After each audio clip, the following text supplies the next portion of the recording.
السلام علیکم ناظرین، میں ہوں منصور علی خان، اپنے ڈیجیٹل چینل کے اوپر آپ کو خوش آمدید کہوں گا۔ ناظرین، ہم نے آخری ویڈیو کی تھی جس میں ہم نے آپ کو یہ بتایا تھا کہ جناب عثمان ڈار صاحب کا کمال کا جو انٹرویو ہوا تھا وہ کتنا کمال کا تھا، اس کے بارے میں تفصیل سے بات ہوئی تھی۔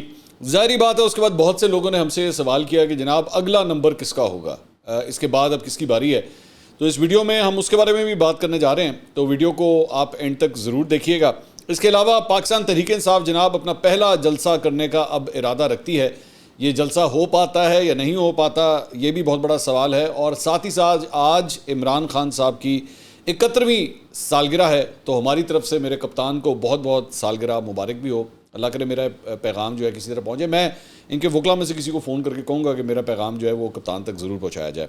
لیکن اس سے پہلے آپ سے ریکویسٹ کہ چینل کو سبسکرائب ضرور کیجیے اگر آپ نے سبسکرائب نہیں کیا ہوا۔ 10 لاکھ سبسکرائبرز کے ٹارگٹ تک، 1 ملین سبسکرائبرز کے ٹارگٹ تک اب ہم جانے کا ارادہ رکھتے ہیں۔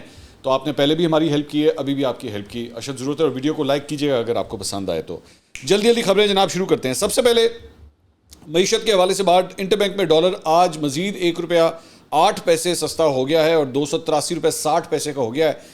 گزشتہ روز کاروبار کے اختتام پر انٹر بینک میں ڈالر 284 روپے 68 پیسے کا تھا، اور گزشتہ ماہ 5 ستمبر کو انٹر بینک میں ڈالر 307 روپے کا تھا، اور اب یہ جو ہے وہ 283 روپے تک آ چکا ہے۔ تو کافی ایک بڑا ڈراپ اس کے اندر دیکھا جا سکتا ہے۔ اس کے علاوہ پاکستان نے جو ہے وہ افغان ٹرانزٹ ٹریڈ میں درآمد ہونے والی متعدد اشیاء پر پابندی جناب لگا دی ہے، جس کا نوٹیفیکیشن بھی جاری کر دیا گیا ہے۔ بہت اچھا سٹیپ ہے میری نظر میں یہ جو قدم اٹھایا گیا ہے، میں اس کو پوری طرح سپورٹ کرتا ہوں۔ وزارت تجارت کی طرف سے ہوم اپلائنسز کی 59 ٹیرف لائنز اور کپڑے کی 17 ٹیرف لائنز کو منفی فہرست میں شامل کر لیا گیا ہے، اور میک اپ کی 14 اشیاء، 12 قسم کے ڈرائی فروٹس، ٹائر اور ویکیوم فلاسک کو بھی نیگیٹو لسٹ میں اب شامل کیا گیا ہے۔ حکام کا کہنا ہے کہ افغان ٹرانزٹ ٹریڈ کی آڑ میں اسمگلرز پرتعیش اشیاء درآمد کر رہے ہیں۔ 2 سال میں افغان ٹرانزٹ ٹریڈ 4 ارب ڈالر سے بڑھ کر 6.7 ارب ڈالر تک ہو چکی ہے، اور ٹریڈ میں کپڑے، چائے کی پتی، ٹائرز، میک اپ کا سامان، خشک میوہ جات، بجلی کے گھریلو آلات، ہوم اپلائنسز اور ویکیوم فلاسک کی درآمد میں اضافہ ہوا ہے۔ تو یہ جناب یہ لسٹ میں جو ہے ڈال دیے گئے ہیں۔ سابق چیئرمین ایف پی آر شبر زیدی صاحب کا یہ کہنا ہے کہ ڈالر جو ہے وہ 250 روپے سے بھی نیچے آ جائے گا۔ ان کا یہ کہنا ہے کہ اگر کپڑے، چائے کی پتی، ٹائر، گھریلو آلات اور کاسمیٹکس اشیاء کے لیے افغان ٹرانزٹ ٹریڈ پر پابندی برقرار رکھی جائے تو ملک کے کم از کم 20% معاشی مسائل جو ہے وہ حل ہو سکتے ہیں۔ میں اسی لیے کہہ رہا تھا کہ یہ بہت اچھا سٹیپ جو ہے وہ اٹھایا گیا ہے کہ یہ نیگیٹو لسٹ جو ہے وہ اس طرح بنائی گئی ہے۔ اچھا جی، اس کے علاوہ سابق آرمی چیف قمر جاوید باجوہ کا F P R data leak کرنے کے کیس میں شاہد اسلم اور ایف پی آر ملازمین پر 9 نومبر کو فرد جرم عائد کی جائے گی۔ شاہد اسلم اور ایف پی آر ملازمین کیس میں ضمانت بعد گرفتاری پر ہیں۔ امریکہ میں موجود شریک ملزم احمد دورانی کو عدالت نے اشتہاری قرار دیا گیا ہے، اور سابق آرمی چیف کے سجاد سے متعلق احمد دورانی نے 20 نومبر 2022 کو خبر شائع کی تھی۔ خبر میں سابق آرمی چیف اور ان کے اہل خانہ پر ٹیکس ریٹرنز اور اثاثہ جات میں اضافے کا الزام ہے۔ میں بطور ایک صحافی اس کی بھرپور مذمت کرتا ہوں کہ شاہد اسلم جو ایک جرنلسٹ ہیں ان کو اس طرح ٹارگٹ کیا جا رہا ہے just because he is reporting the news, اور یہ ہر جرنلسٹ کا یہ رائٹ ہوتا ہے کہ وہ اپنی انویسٹیگیٹو جرنلزم کے لیے جو ہے وہ یہ کام کر سکتا ہے، اس میں کوئی غلط بات نہیں ہے۔ اور میرے پاس جو اطلاعات ہیں وہ سابق آرمی چیف قمر جاوید باجوہ کے ذرائع یہ بتاتے ہیں کہ وہ ان کا بھی ایکچولی اس سارے معاملے کے ساتھ کوئی لینا دینا نہیں ہے، لیکن پھر بھی ایک جرنلسٹ کو جو ہے اس طرح تنگ کرنا یا نشان عبرت بنانا قابل مذمت بات ہے یہ۔ اس کے علاوہ جناب عمران خان صاحب کے صدر عارف علوی سے مایوسی کے اظہار پر عارف علوی صاحب نے بھی اپنا رد عمل دے دیا ہے۔ کل غالباً علیمہ خان صاحبہ نے جو ہے وہ میڈیا سے گفتگو کی تھی، اس سے پہلے ان کے وکیل بھی یہ بات کہہ چکے ہیں، اور اب علیمہ خان صاحبہ نے بھی کل کہا تھا کہ جی عمران خان صاحب عارف علوی صاحب سے بڑے نالاں ہیں، خوش نہیں ہیں ان سے۔ تو ایوان صدر کی جانب سے پروگرام آج شاہ زیب خانزادہ کے ساتھ کو بھیجے گئے موقف کے مطابق عارف علوی صاحب چاہتے ہیں کہ الیکشن وقت پر ہوں تاکہ تمام سیاسی جماعتوں کو الیکشن کے عمل میں حصہ لینے کا موقع ملے۔ یہ جو ریاکشن ہے یہ جیو کو دیا گیا ہے۔ تو اس میں انہوں نے کہا ہے جی 6 ستمبر کو چیف الیکشن کمشنر کو لکھے گئے خط میں آگاہ کیا جا چکا ہے کہ آرٹیکل 48 کی شق 5 کے تحت آئین نے صدر کو اختیار دیا ہے کہ وہ قومی اسمبلی کی تحلیل کے بعد 90 دن کے اندر انتخابات کا اعلان کریں۔ قومی اسمبلی کے لیے عام انتخابات 6 نومبر کو ہونے چاہیے۔ کسی بھی سیاسی جماعت کو الیکشن کے عمل سے باہر رکھنا جمہوریت کی روح کے ساتھ ناانصافی ہے۔ اچھا جی، اب آ جائیں ذرا عثمان ڈار صاحب کے ایشو کے اوپر۔ عثمان ڈار صاحب نے جو کل انٹرویو دیا اور اس کے اوپر تو میں کافی ڈیٹیل سے میں بات کر چکا ہوں، لیکن اس کے بعد چند اور سوالات ہیں جو سامنے آتے ہیں۔ انٹرویو تو ہو گیا، سب کچھ ٹھیک ہے، ابھی تک جب تک یہ ویڈیو ریکارڈ ہو رہی ہے عثمان ڈار صاحب ابھی تک اپنے گھر کیوں نہیں پہنچے؟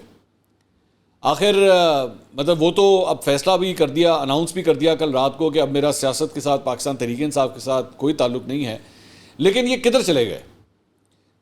پہلے پتہ نہیں تھا کہ کدھر گئے، 9 ستمبر کو جو ہے وہ غائب ہوئے، اور اس کے بعد کل کامران شاہد صاحب کے شو کے اندر نظر آ گئے، اب کدھر گئے؟ دوبارہ کدھر چلے گئے؟ یہ سب سے بڑی بات ہے نا۔ اور ویسے تو پورے انٹرویو کے حوالے سے ہی بہت سے سوالات ہیں جو ہم نے آپ کے سامنے رکھے تھے، لیکن یہ بھی بڑا امپورٹنٹ پوائنٹ ہے کہ اس کے بعد اب کہاں ہیں وہ؟ اب تو ظاہری بات ہے انہوں نے اناؤنس بھی کر دیا، سب کچھ کر لیا، اب یا تو جو امتحان دیا تھا اس کے اندر نمبر ابھی بھی کم آئے ہیں، یا ابھی شاید ان کی اور بھی ضرورت ہے، کیونکہ صرف انٹرویو سے تو کام نہیں چلتا نا، آپ نے عثمان ڈار صاحب کو عدالت بھی تو لے کے جانا ہے کہ جہاں پہ انہوں نے گواہی دینی ہو۔ تو اب دیکھیں کہ ڈار صاحب جو ہے اب دوبارہ ہمیں کب ملتے ہیں۔ میں سوچ رہا ہوں کہ وہ کامران شاہد صاحب کے کوآرڈینیٹر سے جو ہے وہ رابطہ کیا جائے، ان سے کہا جائے بھائی ذرا ڈار صاحب کا نمبر دے دیو، ڈار صاحب نہ گل کرنی ہے۔ تو یا اگر آپ نے کہیں پہ رکھا ہوا ہے، آپ کو پتہ ہے، تو پھر آپ ہماری مدد کیجئے تاکہ ہم ذرا ان سے 2-4 سوال ہم بھی کر لیں ذرا مل کے ذرا، لیکن مشکل یہ ہے، میرا نہیں خیال کہ ڈار صاحب ہمارے پاس تشریف لے کر آئیں گے۔ خیر، اچھا، اس کے بعد ایک اور جو سوال اٹھ رہا ہے وہ پورے سوشل میڈیا کے اوپر بھی پوچھا جا رہا ہے، وہ یہ ہے کہ اگلا نمبر کس کا ہے، اگلی باری اب کس کی ہے۔ جی این این نے یہ رپورٹ کیا آج صبح کہ جناب صداقت علی عباسی صاحب بھی جو ہیں وہ اپنے سیاسی مستقبل کے بارے میں بڑے غور و فکر کر رہے ہیں۔ اب صداقت علی عباسی صاحب سے کس کا رابطہ ہوا ہے جو ان کو، جو جی این این کے رپورٹر تھے، ان کو پتہ لگا کہ جناب صداقت صاحب بھی جو ہیں وہ اپنے سیاسی مستقبل کے بارے میں بڑا غور و فکر کریں، کیونکہ صداقت علی عباسی صاحب کو بھی ان کی فیملی نہیں ڈھونڈ پا رہی، تو اس کے لیے بھی کسی نہ کسی کوآرڈینیٹر سے ہی پوچھنا پڑے گا کہ بھائی آپ کے پاس تو نہیں ہے، آپ کی الماری کے نیچے تو نہیں ہے، تو ابھی تک وہ ملے نہیں ہیں۔ صداقت علی عباسی صاحب غائب ہونے سے ایک دن پہلے میرے شو میں تشریف رکھتے تھے، تو ہمیں امید ہے کہ وہ جلد از جلد وہ بھی سامنے آ جائیں گے تاکہ پتہ لگے۔ البتہ فیصل واڈا صاحب کل غالباً رؤف کلاسرا صاحب کے شو میں تشریف لائے ہوئے تھے، اس کے اندر انہوں نے کہا کہ جی اگلا نمبر جو ہے وہ فاروق حبیب صاحب کا ہے۔ فاروق حبیب صاحب کے بارے میں پتہ یہ لگا تھا کہ جناب وہ گوادر سے ملے تھے، وہاں پہ موجود تھے، تو وہاں سے وہ ملے تھے۔ اب ہو سکتا ہے کہ فاروق حبیب صاحب کا نمبر ہو، تو لگ اس طرح رہا ہے کہ جیسے ایک سلسلہ شروع ہوا ہے، اور وہ ہے کہ جناب انٹرویو دے دیا جائے تو مکاؤ گال، دیٹس اٹ۔ پریس کانفرنس سے جو ہے نا وہ ذرا کسی طرف بھی جا سکتی ہیں، وہ کبھی کھبے بھی جا سکتی ہیں، سجے بھی جا سکتی ہیں، ایویں خام خواہ پتہ نہیں کتنے صحافی آ جاتے ہیں سوال کرنے کے لیے، تو بہتر ہے کہ انٹرویو کروا لیا جائے۔ سمجھ رہے ہیں نا آپ میری بات؟ آہو سمجھ جائیں، آپ کی بڑی مہربانی ہے۔ اچھا جی، اس کے علاوہ ایک اور خبر کے مطابق جناب عمران خان کے وکیل لطیف کھوسا صاحب نے اسلام آباد ہائی کورٹ میں توشہ خانہ کیس میں سزا کے خلاف اپیل میں ریاست کو فریق بنانے کی متفرق درخواست دے دی ہے۔ اس میں کہا گیا ہے جی سزا کالعدم قرار دینے کی اپیل میں ترمیم کر کے ریاست کو فریق بنانے کی اجازت دی جائے۔ اس میں عمران خان کو ٹرائل کورٹ سے دی گئی سزا کا فیصلہ معطل کرنے کی استدعا کی گئی ہے، اور کہا گیا ہے کہ اسلام آباد ہائی کورٹ ٹرائل کورٹ کا 5 اگست کا مکمل فیصلہ معطل کرنے کا حکم دے۔ الیکشن کمیشن کے وکیل کی جانب سے اپیل میں ریاست کو فریق نہ بنانے کا اعتراض عائد کیا گیا تھا۔ اس کے علاوہ جناب پاکستان تحریک انصاف نے پہلے جلسے کی باقاعدہ اجازت مانگ لی ہے۔ یہ سامنے یہ درخواست ہے جو جمع کروائی گئی ہے ایڈیشنل سیکرٹری جنرل ایڈوکیٹ سردار عظیم اللہ خان صاحب کی جانب سے، اور یہ کہا گیا ہے کہ جی 15 اکتوبر کو شام 5 بجے ہم لبرٹی گول چکر کے اوپر جو ہے وہ اپنا جلسہ منعقد کرنا چاہتے ہیں، تو اس کے لیے جو ہے وہ اجازت دی جائے۔ اس میں لکھا ہوا ہے جناب عالی استدعا ہے کہ پاکستان تحریک انصاف ملک کی سب سے بڑی مقبول اور بڑی سیاسی جماعت ہے، اور آئندہ منعقد ہونے والے جنرل الیکشنز کے حوالے سے عوام الناس کو اپنے پروگرام سے آگاہ کرنے کے حوالے سے جلسہ عام کا انعقاد کرنا چاہتی ہے۔ میں بدی امر اتوار مورخہ 15/10/23 شام 7 بجے مقام لبرٹی گول چکر مین روڈ گلبرگ لاہور جلسے کی اجازت دی جائے۔ ہم اس دن میں تمام حسب ضابطہ شرائط کے پابند ہوں گے۔ تو یہ لیٹر جو ہے وہ باقاعدہ طور پہ لکھا گیا ہے ڈپٹی کمشنر لاہور کو۔ اب اس کی اجازت ملتی ہے کہ نہیں ملتی، ویسے just for memory refreshing, Pakistan Tehreek Insaf کا وہ جو کور کمانڈر ہاؤس کی طرف وہ جو حملہ تھا وہ سٹارٹ یہیں سے ہوا تھا، اسی لبرٹی گول چکر سے ہوا تھا، تو یہیں پہ دوبارہ اب وہ اکٹھے ہونا چاہتے ہیں 15 تاریخ کو۔ دیکھتے ہیں کہ اس کی اجازت ملتی ہے کہ نہیں۔ اس کے علاوہ جناب ثاقب بشیر صاحب جو سینئر جرنلسٹ ہیں، کورٹ رپورٹنگ کرتے ہیں، انہوں نے ایک ٹویٹ کیا ہے، وہ شیئر کرنا چاہوں گا آپ کے ساتھ۔ فرماتے ہیں کہ پی ٹی آئی کی الیکشن سے پہلے عمران خان کی نااہلی ختم کرانے کی کوشش، عمران خان نے توشہ خانہ کیس کا فیصلہ بھی معطل کرانے کی اسلام آباد ہائی کورٹ میں متفرق درخواست دائر کر دی۔ عدالت نے 28 اگست کو عمران کی سزا معطل کر کے رہا کرنے کا حکم دیا تھا، لیکن عمران خان کے خلاف فیصلہ ابھی بھی توشہ خانہ فیصلہ آن فیلڈ ہے، جس کی وجہ سے الیکشن کے لیے نااہلی برقرار رہنے کی وجہ سے ہمارے حقوق متاثر ہو رہے ہیں۔ عدالت اپیل کے حتمی فیصلے تک توشہ خانہ کیس کا بھی فیصلہ معطل کرے، عدالت کیس میں اسٹیٹ کو بھی فریق بنانے کی اجازت دے، یہ درخواست میں ترمیم کی استدعا کی گئی ہے۔ اس کے علاوہ اسلام آباد ہائی کورٹ کے چیف جسٹس عامر فاروق نے بشریٰ بی بی کی اپنے شوہر کی جیل میں سیکیورٹی اور تحفظ کے لیے دائر درخواست پر سماعت کی، جس سلسلے میں بشریٰ بی بی کی جانب سے لطیف کھوسہ عدالت میں پیش ہوئے۔ لطیف کھوسہ نے دلائل دیتے ہوئے کہا کہ چیئرمین پی ٹی آئی کو گھر کا کھانا فراہم کرنے کی اجازت دی جائے، ان کو جس سیل میں رکھا گیا وہاں نماز بھی بمشکل ادا کی جا سکتی ہے۔ انہوں نے کہا کہ ہماری تاریخ رہی ہے جو بھی صدر یا وزیر اعظم بنے بعد میں اڈیالہ اور اٹک جیل کا مہمان بنتا ہے۔ لطیف کھوسہ کے دلائل پر چیف جسٹس نے کہا کہ جو گنجائش ہے اور جو کچھ عدالت کر سکتی ہے تو اس پر میں آرڈر کر دوں گا۔ بعد میں عدالت نے فریقین کو نوٹس جاری کرتے ہوئے سماعت اگلے ہفتے تک ملتوی کر دی۔ ایک بڑی انٹرسٹنگ کنورسیشن ہوئی ہے جناب پاکستان تحریک انصاف کے وکیل اور جج صاحب کے درمیان، وہ بھی آپ کے ساتھ شیئر کرتے ہیں۔ سائفر کیس میں آفیشل سیکریٹ ایکٹ کی عدالت کے جج ابوالحسنات ذوالقرنین اور پی ٹی آئی کے وکیل شیراز رانجھا کے درمیان یہ مکالمہ ہوا ہے۔ جج صاحب نے کہا کہ اللہ کو اس کیس کا فیصلہ میرے ہاتھ سے کرانا ہے تو میں ہی کروں گا، ٹرائل ہوگا تو ہی چیئرمین پی ٹی آئی باہر آئیں گے نا، بتائیں کیا سائفر کیس کی سماعت مؤثر انداز میں نہیں ہوئی؟ وکیل نے کہا جی سماعت 10 اکتوبر کو تھی، نقول کے لیے کیوں جلد سماعت رکھی؟ جج نے کہا کہ سائفر کیس کا ٹرائل چلانا ہے تو بتائیں، نہیں چلانا تو بھی بتائیں، ٹرائل کے لیے وافر وقت دے رہا ہوں، لیگل ٹیم کو سمجھ نہیں آ رہی، میں نہیں تو کوئی اور ٹرائل کر لے گا، چلان کے نقول کبھی نہ کبھی تو فراہم کرنے ہیں نا۔ سماعت کے دوران پی ٹی آئی کے وکیل نے کہا کہ چیئرمین پی ٹی آئی کو بتائے بغیر اٹک سے اڈیالہ جیل منتقل کیا گیا، ان کو اٹک سے اڈیالہ جیل منتقل ہی نہیں کرنا چاہیے تھا۔ یہ کون فرما رہے ہیں؟ پی ٹی آئی کے وکیل۔ یہ ذہن میں رکھیے گا کہ پاکستان تحریک انصاف کی جانب سے یہ درخواست جمع کروائی گئی تھی کورٹ کے اندر کہ جی عمران خان صاحب کو اٹک سے اڈیالہ شفٹ کیا جائے، لیکن انہوں نے کہا کہ نہیں، ان کو شفٹ نہیں کیا جانا چاہیے تھا۔ اب یہ آپ کو اب اندازہ ہو رہا ہے کہ میں آپ سے جو بار بار کہتا ہوں نا کہ قانونی ٹیم کا کیا حال ہے۔ آگے ذرا سنیے گا، آگے بھی سنیے۔ جج صاحب نے ریمارکس میں کہا کہ جی اڈیالہ جیل کے حالات سازگار نہیں ہیں، ماحول اٹک جیل سے بہت مختلف ہے۔ اڈیالہ جیل میں 2200 ملزمان کی گنجائش ہے لیکن 7000 قیدی موجود ہیں، درجن مرغیوں کے ڈربے میں 32 مرغیاں ہوں گی تو کیا حالات ہوں گے۔ اٹک جیل میں چیئرمین پی ٹی آئی سے آمنے سامنے بات ہوتی تھی، اڈیالہ میں حالات ہی مختلف ہیں، اڈیالہ جیل میں بہت رش ہے، اٹک جیل میں سکون تھا۔ وکیل صاحب نے پی ٹی آئی کے وکیل نے کہا کہ جی چیئرمین پی ٹی آئی پر غیر ضروری سختی ہو رہی ہے، عدالت بہتر کلاس کا فیصلہ کرتی، ان کو ٹی وی بہتر بستر کیوں نہیں دیتے، اٹک جیل میں سکون تھا۔ وکیل صاحب بھی یہی فرما رہے ہیں۔ جج صاحب کہتے ہیں اٹک جیل میں لائبریری، ورزش، اخبار کی سہولتیں چیئرمین پی ٹی آئی کو دی تھیں، جیل منتقلی کا خواہ تماشا بنایا گیا، اڈیالہ جیل میں کوئی کہانی ہی نہیں۔ پی ٹی آئی کے وکیل نے کہا کہ جیل منتقلی کی درخواست دائر کرنے سے قبل شیر افضل مروت کو قانونی ٹیم سے مشاورت کرنی چاہیے تھی۔ یہ پی ٹی آئی کے اپنے وکیل فرما رہے ہیں، اپنے ہی پی ٹی آئی کے وکیل کے بارے میں، ساتھی وکیل کے بارے میں، شیر افضل مروت صاحب کے بارے میں۔ شیر افضل مروت نے حتمی مشاورت کیے بغیر ہائی کورٹ اور آپ کی عدالت میں درخواست دائر کر دی۔ اٹک جیل میں وکلا کی ملاقات بہت آسان تھی، اڈیالہ جیل میں تو بہت مسائل ہیں۔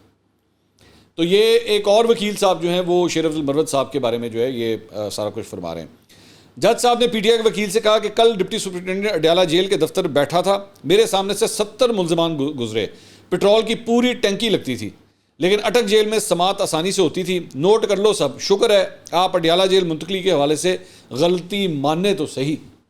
اب دیکھیے یہ اندازہ ہے کہ مطلب یہاں پہ نا صورتحال ہو رہی ہے کہ پہلے ہمیں یہاں سے وہاں شفٹ کریں، جب وہاں شفٹ کیا انہوں نے کہا نہیں آیا تو مزہ ہی نہیں آیا، اب میرے خیال میں شاید اگلی ہو سکتا ہے درخواست آ جائے کہ نہیں سانو اٹک ہی بھیج دے، سمپل از دیٹ۔ تو بہرحال شیر افضل مروت صاحب کا بھی ذکر ہوا ہے اب ساری چیز کے اندر۔ شیر افضل مروت صاحب نے جناب ایک ٹویٹ کیا، میرے والے سے ٹویٹ کیا، تو وہ بھی میں آپ کے ساتھ شیئر کر دیتا ہوں۔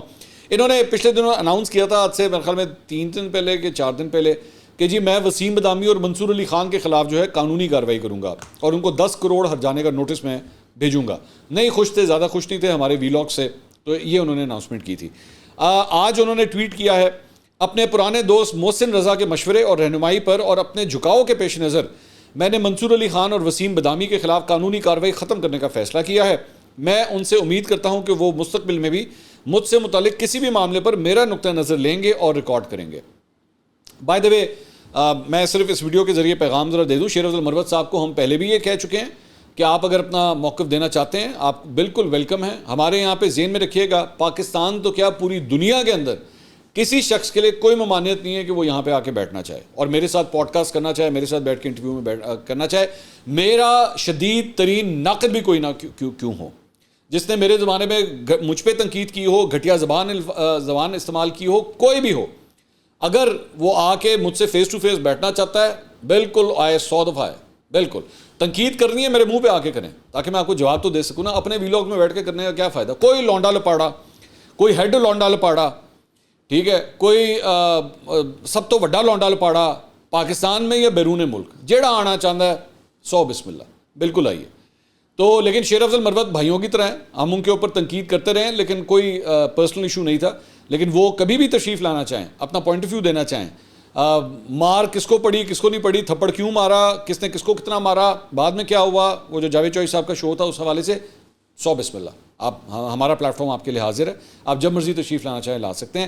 اور جہاں تک موقف دینے کی بات ہے, آپ کا موقف ہمیشہ دیا گیا تھا. آپ نے جتنی اس معاملے میں ٹویٹس کی تھی, آپ نے ویلاگ کیا تھا, میڈیا سے انٹریکشن کیا تھا, سب کچھ یہاں پہ رپورٹڈ ہے. اور اگر آپ کو یقین نہ آئے تو یہ کلپس ہم آپ کو بھیجنے کے لیے بھی تیار ہیں, ٹھیک ہے. تو دس از دیٹ. اچھا جی, اس کے علاوہ MQM پاکستان نے جناب فیض آباد دھرنا کیس میں نظر ثانی کی استدعا واپس لینے کی درخواست سپریم کورٹ میں جمع کرا دی ہے. اس سے پہلے اور بھی دیگر فریقین جو ہیں وہ وڈرا کر چکے ہیں. اب MQM بھی جو ہے وہ کہتی ہے کہ جی ہم بھی کرنا چاہتے ہیں.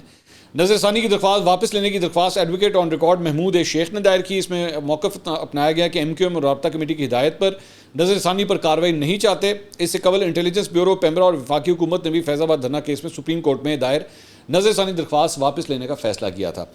اچھا, ایک اور خبر جو شیئر کرنی ہے وہ ہے شہباز شریف صاحب کے حوالے سے. شہباز شریف صاحب بھی کل نکلے ہوئے تھے اور لاہور کے مختلف ایریاز کے اندر جا کے انہوں نے جلسوں وغیرہ سے خطاب کیا. تو رات گئے ان کی ایک ویڈیو سامنے آئی جس میں وہ اپنی گاڑی کے اندر بیٹھے ہوئے ہیں اور جب وہاں جلسہ گاہ سے جا رہے ہیں تو چند لوگوں نے ان کا رستہ روک کے جو ہے وہ شدید احتجاج کیا ان کی گاڑی کے سامنے. اس ویڈیو کے اندر جو ہے, میں ڈیلیبریٹلی آپ کو اس لیے نہیں سنا رہا کیونکہ ہماری ویڈیوز بچے بھی دیکھتے ہیں, ہماری بہنیں بھی دیکھتی ہیں, تو اس میں گالم گلوچ بھی بہت زیادہ ہے اور شدید قسم کا احتجاج ہوا.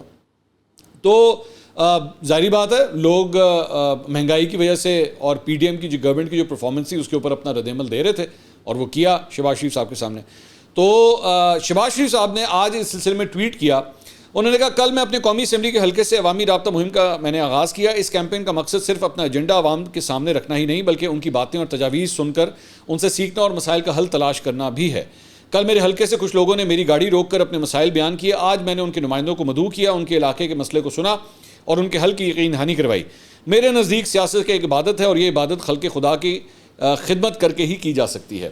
اچھا, اس میں ایک بڑی انٹرسٹنگ بات ہے.